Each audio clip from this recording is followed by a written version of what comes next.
Si vous êtes en France, vous connaissez la société EDF, Électricité de France. C'est la compagnie historique française pour la distribution d'électricité qui était jadis la seule et qui est maintenant en concurrence avec d'autres sociétés.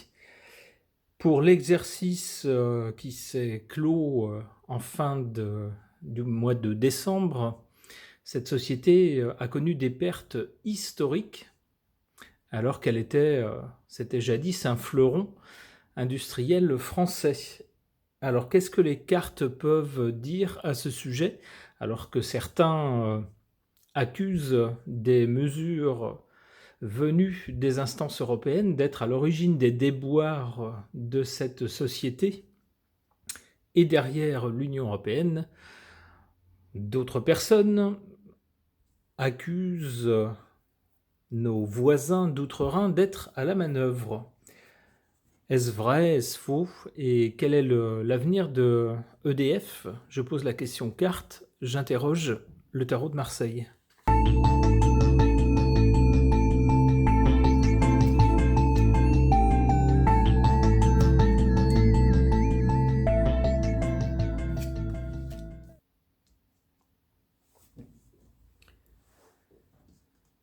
Ici, on voit les déboires, la chute.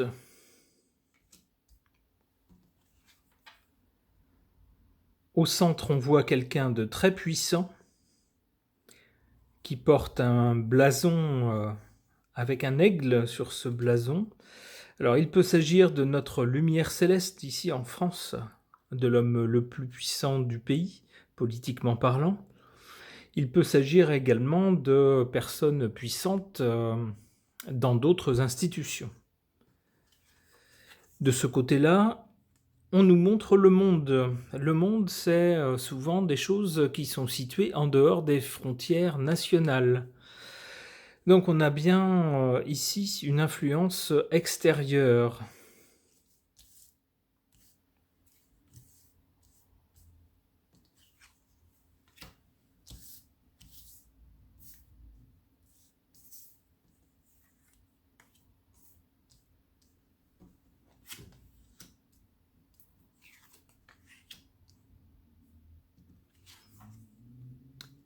Ici, avec cette carte-là, la carte de la Lune qui nous parle d'obscurité, de choses pas très claires, de faux semblants, etc.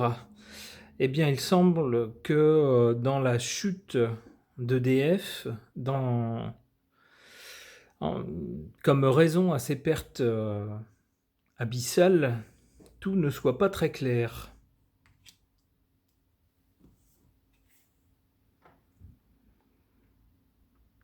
En faveur d'EDF, ici, on a un jugement, c'est-à-dire quelque chose qui va tomber d'un coup, une sorte d'annonce, quelque chose comme ça. Alors, cette carte étant située au-dessus d'un homme de pouvoir, il est possible que ce soit l'État français, personnalisé ici par l'homme le plus puissant de l'État, qui nous fasse une annonce au sujet de cette société. Peut-être une recapitalisation ou quelque chose comme ça. Une décision, en tout cas émanant de l'État français.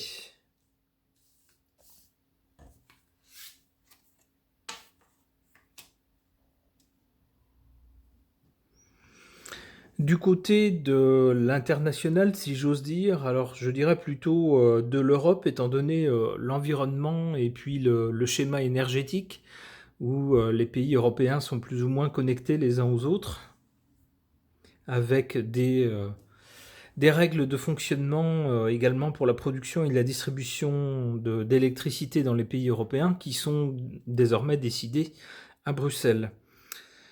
Donc du côté de cet environnement européen, ici on voit la tempérance. Alors, si la situation est trop grave, on peut penser que du côté de Bruxelles, on cherchera à apaiser les choses ou à tempérer les choses. Ouais, mais attention au discours qu'on nous tiendra. Avec la tempérance, on cherchera à nous faire croire peut-être que ce n'est pas grave, ou alors qu'on va aider, qu'on va être gentil et qu'on va aider, mais derrière cette aide, il y aura un piège. C'est ce que nous dit le diable.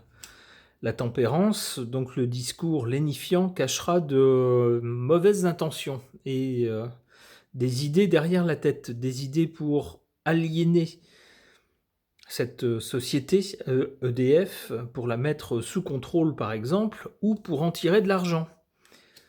C'est l'indécence du diable.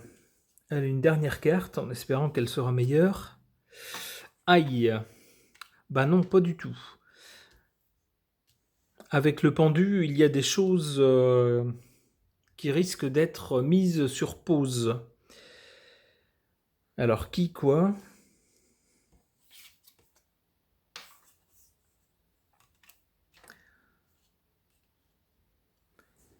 Le pape. Ici, on a une personne avec un statut privilégié, élevé, quelqu'un qu'on écoute, quelqu'un qu'on admire, quelqu'un qu'on suit dans ses décisions, etc. Alors, il peut s'agir peut-être d'un ministre de l'économie ou d'un patron de grande société, etc. Eh bien là, ça serait peut-être cette personne qui serait en quelque sorte mise sur pause ou qui serait remplacée. Bon, tout ça n'est pas très réjouissant pour EDF. Pour résumer, on a ici quelque chose d'un peu catastrophique, en tout cas les résultats financiers. On nous dit ici que dans ce qui a mené à ces catastrophes, ou ce qui est à l'origine de ces catastrophes, il y a des choses qui ne sont pas claires, qui sont un peu nébuleuses. Ici, au centre du jeu, on a eh bien notre chef, ici en France. Il est bien au centre du jeu, donc on peut bien... si certains accusent ces politiques, eh bien malheureusement, je peux guère aller contre si je me fie aux cartes. Les cartes semblent nous dire que c'est bien lui qui est en cause. Il est possible que ce personnage fasse des annonces, ici, concernant EDF. À l'avenir, il y a une intervention ici, ou des liens, ou une mise en cause d'instances ou d'acteurs se trouvant à l'extérieur de nos frontières. Je pense à l'Europe, qui apporteront des nouvelles plutôt rassurantes, plutôt lénifiantes, mais attention, il y aura un piège. Quelque chose ici sera suspendu. Ok.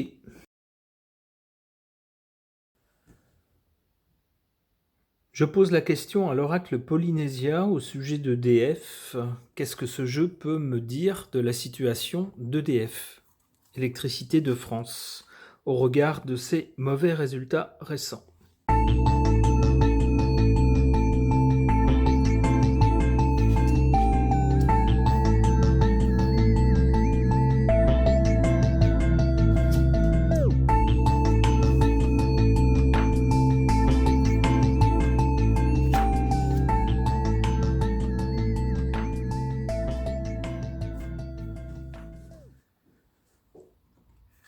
En carte centrale, on a la foule et le commerce. On nous dit bien d'ailleurs au centre. EDF, jadis, était un service purement public, sans notion de rentabilité ou ce genre de choses, sans chiffres à atteindre. Maintenant, il est question de rentabilité. Ce n'est plus complètement un service public. Enfin, du moins, on essaye de le gérer comme n'importe quelle autre entreprise, c'est-à-dire d'en faire une entreprise bénéficiaire. C'est donc devenu une sorte de commerce. On nous dit, avec cette carte au centre, que c'est selon ce jeu, c'est le centre du problème, si l'on veut.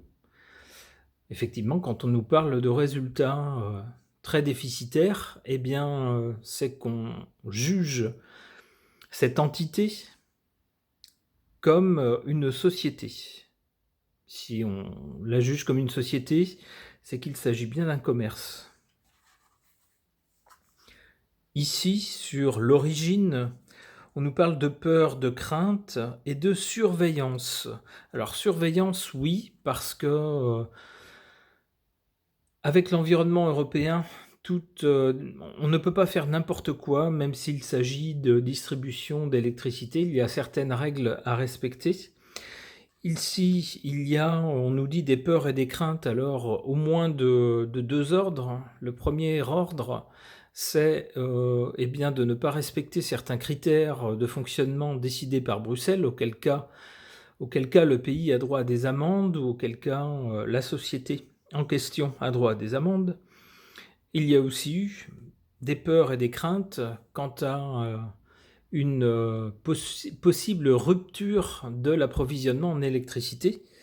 On sait que jadis, la France était exportatrice d'électricité. Et bien maintenant, il faut qu'elle en achète de l'étranger. Il y a donc des peurs sur une rupture de la fourniture d'électricité. Du côté de l'avenir ici, ou de la conséquence, on nous parle de se donner ou de se dévouer, et on nous parle de tristesse. Je vois ça comme des efforts supplémentaires qui vont être demandés.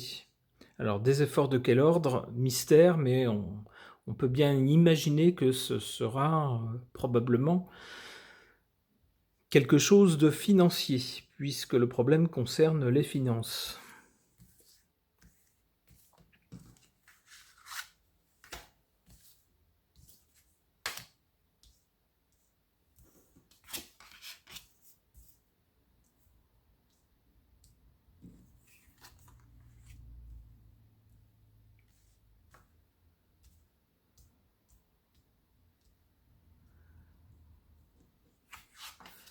Ici, en défaveur, ou en position faible plutôt, on a la figure masculine du père, du soleil, du protecteur. Effectivement, puisque la France fait partie de l'Union européenne, des règles de fonctionnement s'appliquent, y compris sur la société qui produit et qui distribue l'électricité.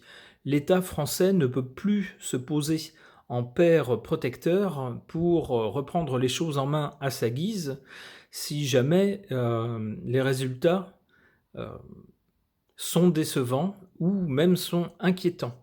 L'État français ne peut pas faire n'importe quoi, il est tenu par les règles européennes, et donc il n'est en quelque sorte plus maître de la situation, d'où sa position ici en position faible.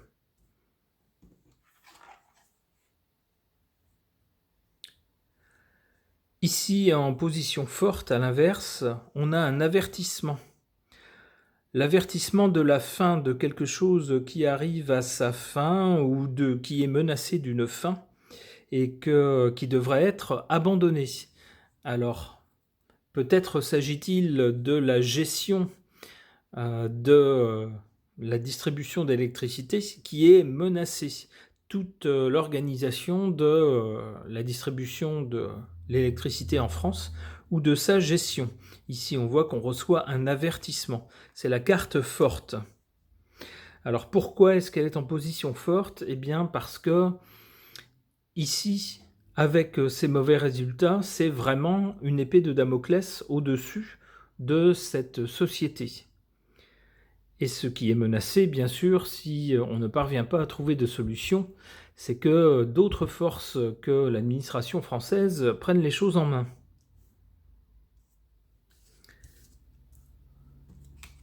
Pour l'avenir, ici on nous parle de fertilité et de maternité, donc de quelque chose qui serait, si j'ose dire, en gestation. Donc probablement quelque chose de nouveau, peut-être une nouvelle façon de gérer.